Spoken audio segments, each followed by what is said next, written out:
Yo, Coach Jenkins, what's going on? How are you? What's up? I am great. How are you?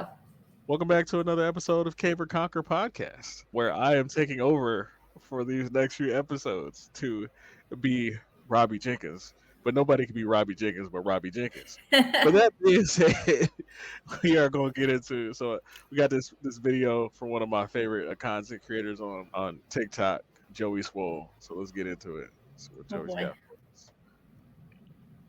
It's going to be either wholesome or ratchet. Let's see.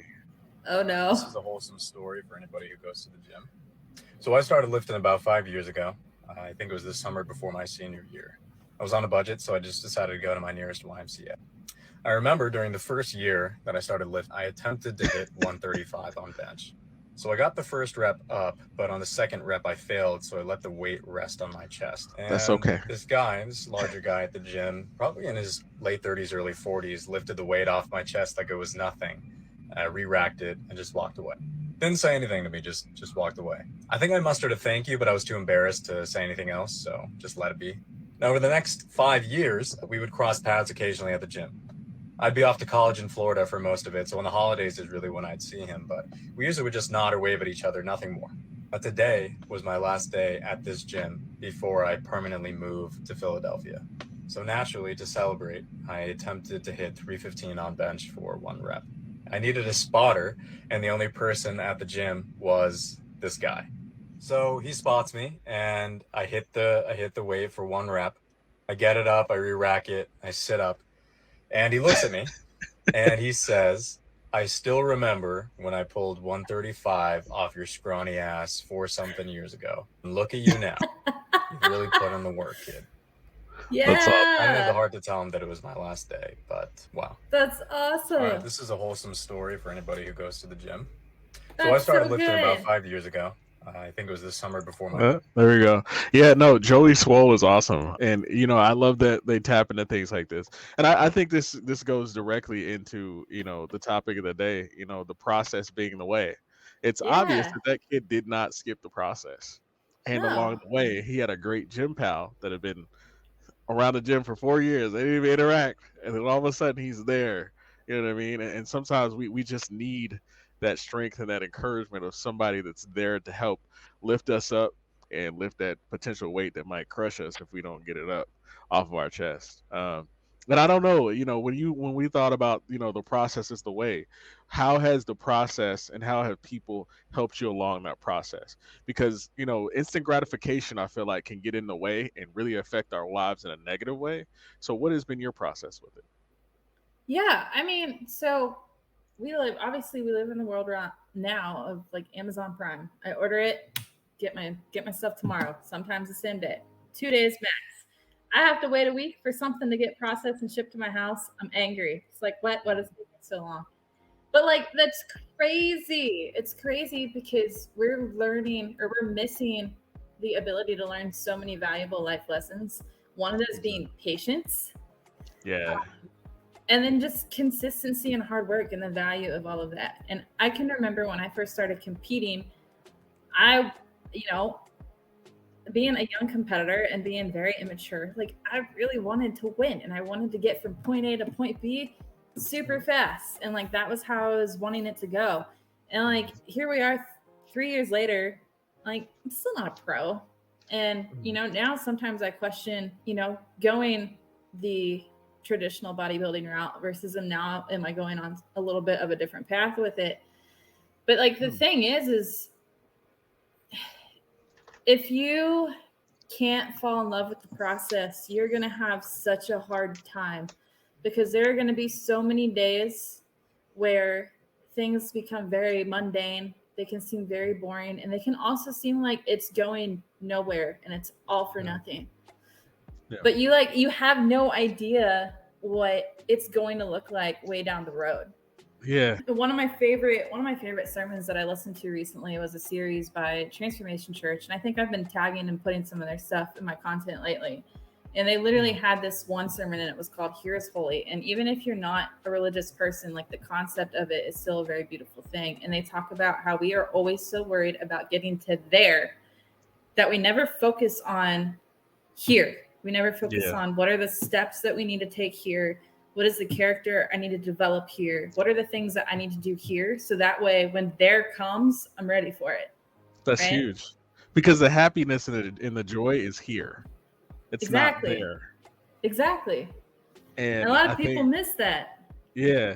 Well, I think, but you have to really reflect and tune into that, because, one thing that's very beautiful about your journey is the sobriety piece. Is, sobriety forces you to walk into feel the here and now. Because a Mm-hmm. lot of us, we take that stress and we don't realize we're putting more stress on it because we're looking for that feel good feeling, but we're compounding the stress and pushing the goals even farther away, searching for a goalpost that's not even out there. The goal is here. We are at the goal line. We can score a touchdown every day, Mm-hmm. and I think that's the beautiful part about life is, and that's what, when I decided that I was going to take the fitness journey, there were a lot of days physically and mentally, right? Because, we're moving back into the mental piece of Cape Conquer. There were a lot of places physically and mentally that I had to go to get the results I have today.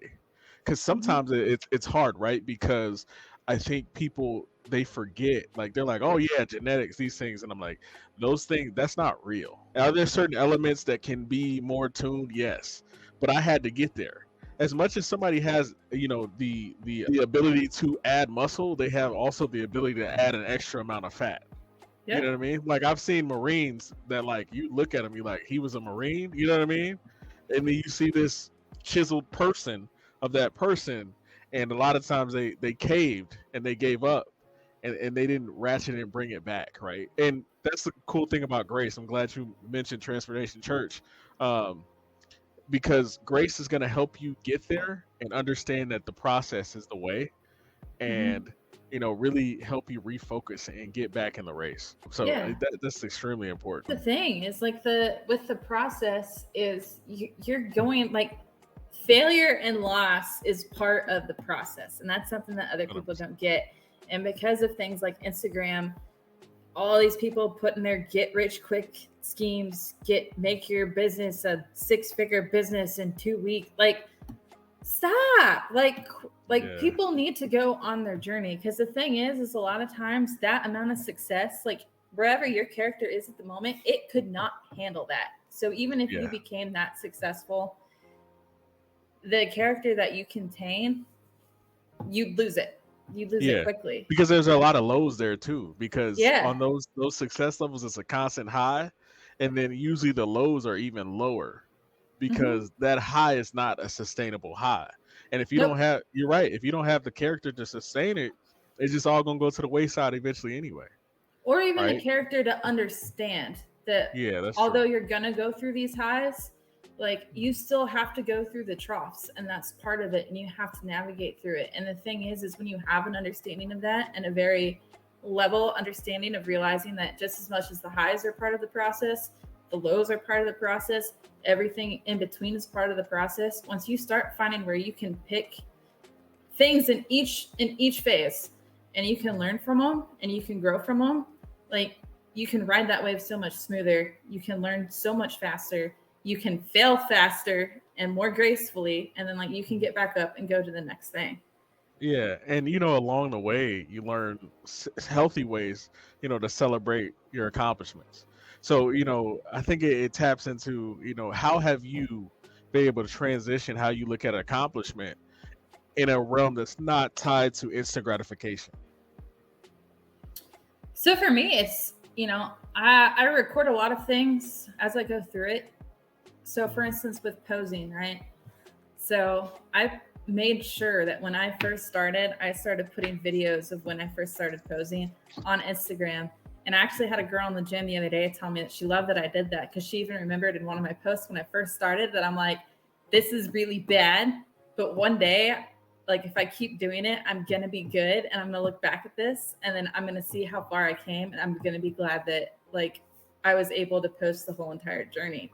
Yeah. Now, fast forward, and again, in like the span of time, nothing. But fast forward 6-7 months, like, I just finished a project with a posing legend, and, like, I'm getting to look at that final product versus, back then.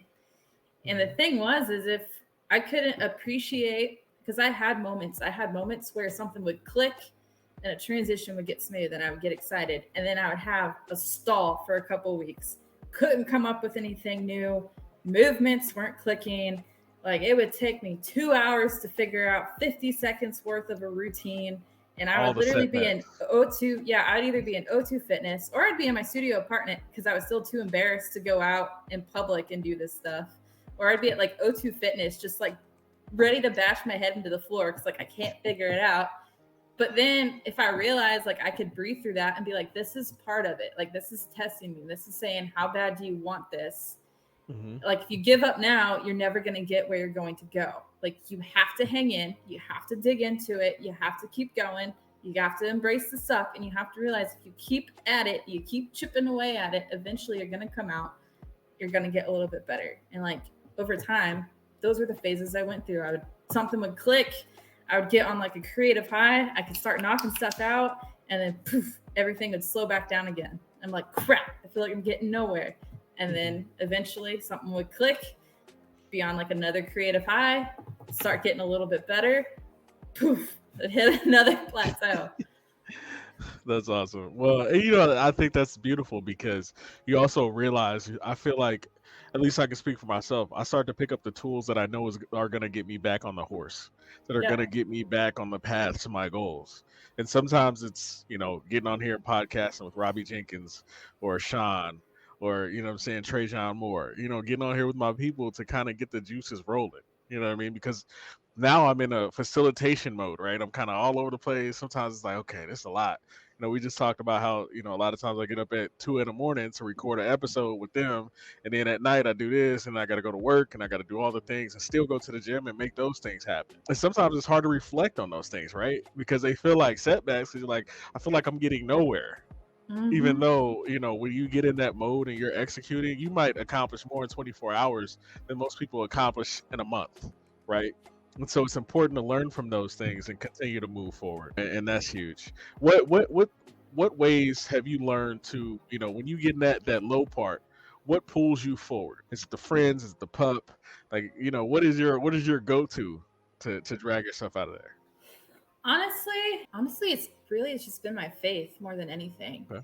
That's been huge and absolutely instrumental for me in the last, especially even in the last year. I think it's one of those things where faith and trust is something I walked away from, especially like my own walk with God. And like I said, I understand that not everybody believes, and No, you're good.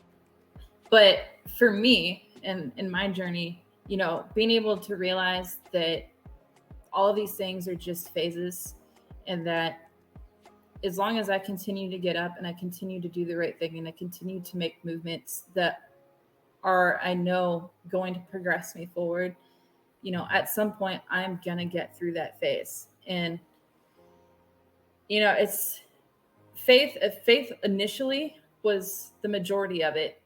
But then after you have multiple times where it's like you hit that emotional wave, you hit that hard point, and then I've realized that when I felt like I couldn't keep going, my faith pulled me through, my faith in God to like get me from A to B when I really needed help, and He did. And I look back and like, I don't know how I did that. Like I definitely couldn't have done that by myself. It's proof that if I continue to trust and do the right things and have faith and move forward, that when I get stuck and I really get stuck and I really need help, like He's gonna pull through. It might not be in the timing that I want, but He's gonna pull through. And that's honestly what has gotten me through pretty much this whole entire last year. That's awesome. Well, and I think, you kind of talked, through the, not everybody believes the same thing, but at the same time, I think we all have this, this want to believe in something different and something to Mm-hmm. keep us compelling forward. And so whatever that is for you, I, you know, I always suggest to listeners, they find, faith and inspiration in the small things that are going to propel them forward. And I think that's an awesome mindset to have. And as we wrap up this episode, I just want to tell you how much I appreciate you, coming on and sharing everything and facilitating the podcast. You know what I'm saying? As much as you do, because it's been an amazing blessing to watch your journey, your friend's journey, and our journey. As a network growing and learning together. So I Yeah. appreciate you, Robbie J. This has been another episode of Cave or Conquer. I'm Tommy, I'm Robbie. and this is Proactive Pragmatism.